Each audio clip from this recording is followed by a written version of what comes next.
Have you ever noticed that your hay fever symptoms dissipate when engaging in exercise or bedroom activities? Why am I saying bedroom activities?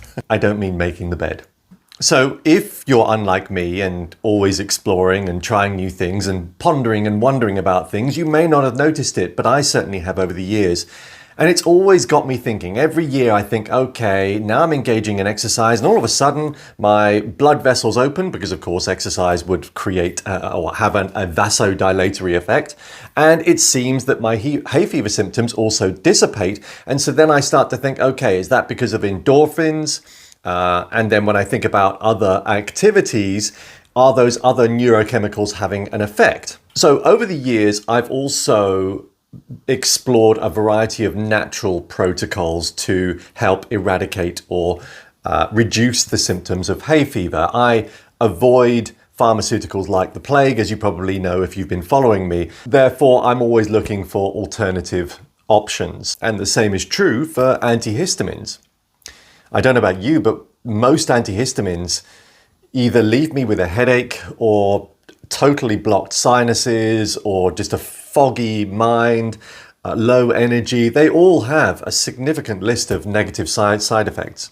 Of the other alternatives that I've tried, I've done a good round of quercetin, which I really was quite hopeful for, but I took it 6 months prior to the hay fever season and it had no effect at all.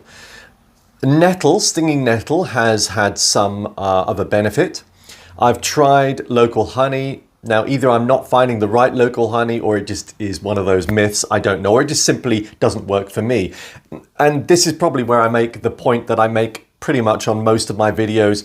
What does work for one person won't necessarily work for another. So even what I'm about to tell you in a second, which is really exciting from my perspective, even though it works for me, of course, it may not necessarily work for you. And it's also probably worth noting as well, alternative practices still have some side effects in some cases. You know, I went into this journey years ago trying to find alternative practices because I hated the idea of the Western medical approach, the allopathic approach in some things, in the sense that I hated the idea that if through all these years of research and science we can only tackle symptoms, it doesn't make sense. There must be a way of getting to the root cause of many of today's ills.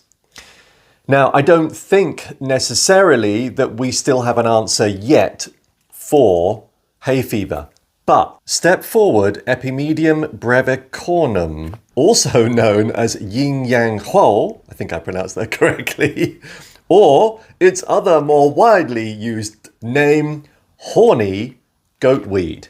Now, I'm not promoting this organization, by the way, it just happens to be one that I've bought a variety of products, British supplements, they're called, and I've bought various different products from them in the past. Horny goatweed, as the name suggests, has other benefits, and typically this product is used for things like erectile dysfunction, but also for increasing libido, both in men and women.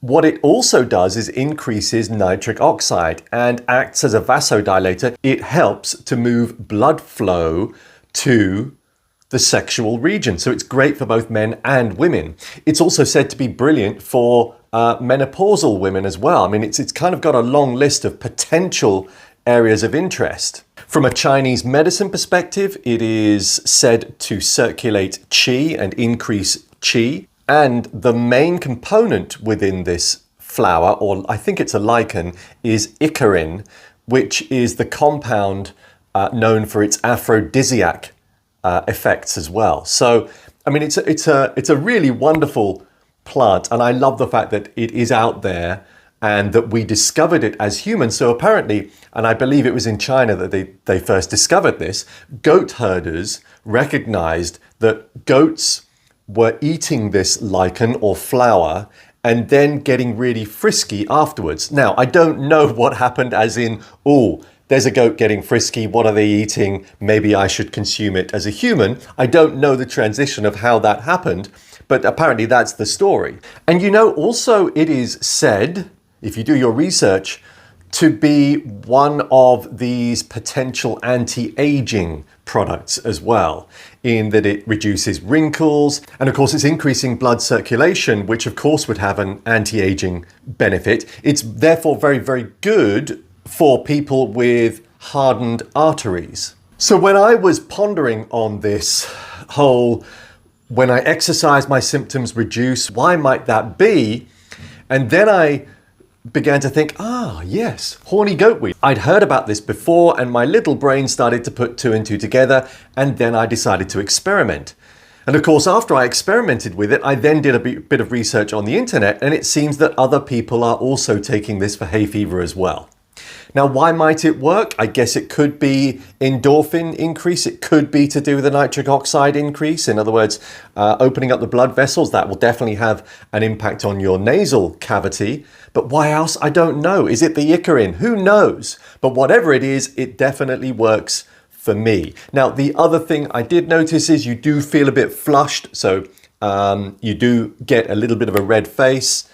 Which again all makes sense, you know, when you think about bedroom activities, then of course we do feel a bit flushed, don't we? Or look a bit flushed when we engage in that activity. So that again kind of makes sense. But otherwise, I'm excited. I'm excited at the fact that I don't need to go down the pharmaceutical route to minimize my hay fever symptoms. This seems to work. You might like to give it a go. Okay. Back to more exploration for me, and maybe you'd like to start exploring too. If you think my videos started in 2017, all with the intention of going on a journey to optimize my mind and my body, it's taken me down many paths. It has become more spiritual, and more recently, with the significant health journey that I've been on, I've learned a hell of a lot in the last few months. Now, it's quite likely I will start to put together knowledge bases, a library of information, a program or two. I have done programs before, but certainly this last 6 months in particular, I've kind of accelerated my knowledge in particular areas, and it feels right to start putting this out to others, especially those that might be suffering from cancer, for example. So stand by for that. Otherwise, thank you for watching.